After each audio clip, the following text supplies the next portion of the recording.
నమస్తే.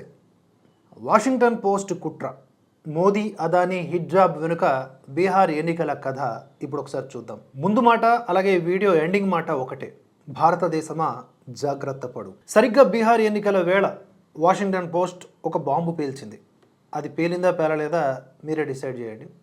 మోదీ ఆదేశాల మేరకు ఎల్ఐసి అదానీ గ్రూపుకు వేల కోట్ల రూపాయలు అక్రమంగా మళ్లించింది అంటూ ఒక పనికిమాలిన ఆరోపణ చేసింది.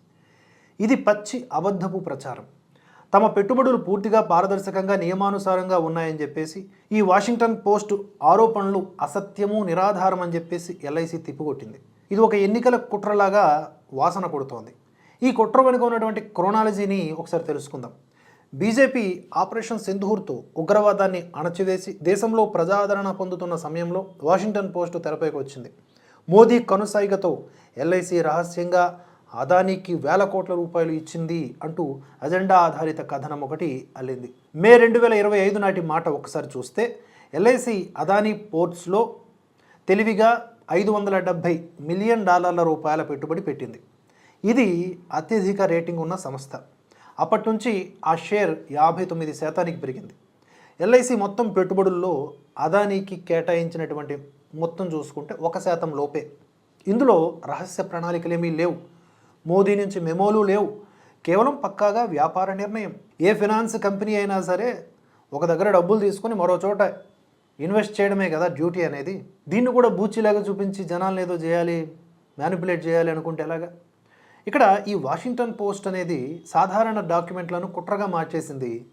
ఇది సోమర జర్నలిజమా లేకపోతే అద్దెకు పనిచేసే అజెండానా మీరే నిర్ణయించుకోండి. నేను ఇప్పుడే కాదు ఎప్పుడూ చెప్పే మాట ఒకటే.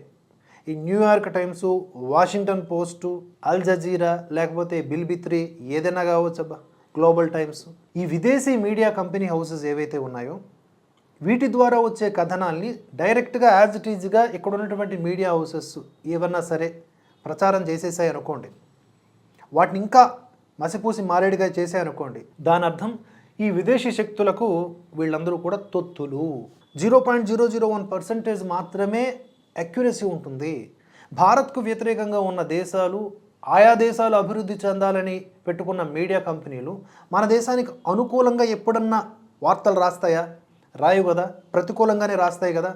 మరి ఏదన్నా ఒక ఆరోపణ, సీరియస్ ఎలిగేషన్ చేస్తే మన ప్రధాని మీదనో, మన దేశానికి సంబంధించిన కంపెనీల మీదనో, అధినేతల మీదనో, కంపెనీ అధినేతల మీదనో ఆరోపణలు చేస్తే మనం ఆగి దానికి ఎలా స్పందించాలో సిద్ధమవ్వాలి తప్ప యాజ్ ఇట్ ఈస్గా కాపీ పేస్ట్ చేసి అదిగో మోదీ, ఇదిగో అమిత్ షా, అదిగో బీజేపీ, ఆర్ఎస్ఎస్ అంటే ఎట్లా?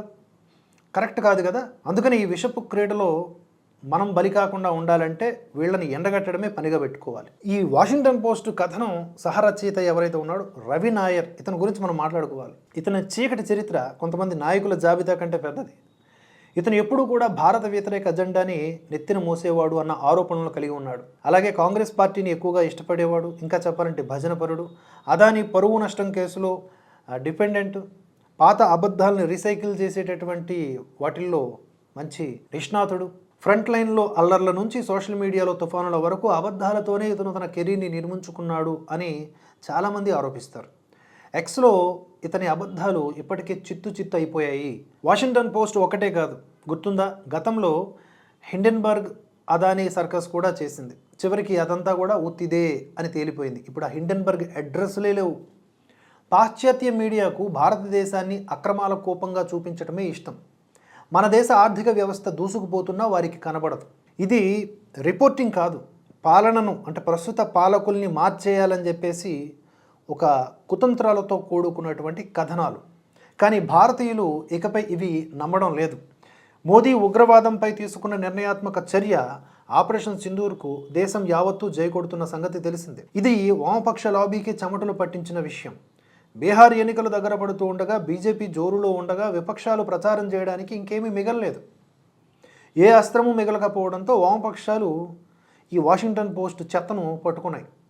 మోదీ అదానీని అప్రతిష్టపాలు చేయడానికి ట్విట్టర్ ఖాతాలు, వాట్సాప్లు ఇవన్నీ కూడా వాడుకొని వాటిల్లో నిప్పుల్లాగా వీటిని, ఈ అబద్ధపు కథనాల్ని వ్యాపింపజేస్తూ ఉన్నాయి. ఎల్ఐసి ఇచ్చినటువంటి స్పష్టమైన వివరణ మాత్రమే పట్టించుకో, చాలా తెలివిగా వాటిని ఇగ్నోర్ చేస్తాయి. జనాలకు అవి చేరనివ్వరు. ఎందుకంటే ఎల్ఐసి ఇచ్చినటువంటి తాజా ప్రకటన ఒకసారి చూడండి. అంతా ఓపెన్గానే ఉంది, మేము ఇన్వెస్ట్మెంట్లు చేయకూడదా, మా వ్యాపారాలని అభివృద్ధి చేసుకోకూడదా, గతంతో పోల్చుకుంటే ఇప్పుడు మా గ్రోత్ బాగుంది అది చూడండి అని ఎల్ఐసి అనౌన్స్ చేస్తూ ఉంటే లేదు లేదు అదాని అంబానీ ఇదే గీతం అన్నమాట వీళ్ళకి. ఎన్నికలు అయ్యే వరకు అనుమానం రేకెత్తించి ఓటర్లను విభజించడమే ఇందులో వ్యూహంగా కనిపిస్తోంది. కానీ బీహార్ మేల్కొంది, వారి నాటకాన్ని చూస్తున్నారు. ఎక్స్లో ఉన్న నిజం కోసం పోరాడే బృందం ఎవరైతే ఉన్నారో వాళ్ళకి హ్యాట్స్ ఆఫ్ చెప్పాలి. ఎక్స్ ఖాతాల్లో the Hawk Eye, the Chronology ఇలాంటి వాళ్ళు కొంతమంది ఉన్నారు. ఈ వాషింగ్టన్ పోస్ట్ లాంటి కథనాల్ని తుత్తునీయలు చేశారు వాళ్ళు. ప్రతి అబద్ధాన్ని తనిఖీ చేసి ఈ నాయర్ ఎవరైతే ఉన్నాడో రాసినవాడు ఆయన యొక్క మురికి పనుల్ని ఎత్తి చూపించారు. దీన్నే ప్రజాశక్తి అంటారు. దీనికి మధ్యవర్తులు ఉండరు, కేవలం నిజాలు మాత్రమే ఉంటాయి. మీడియా విఫలమైనప్పుడు మనమే నిలబడాలి అనే సందేశం ఈ వీడియో ద్వారా మనం గ్రహించాలి. మరొక అంశంతో మళ్ళీ కలుసుకుందాం. జై హింద్, జై భారత్.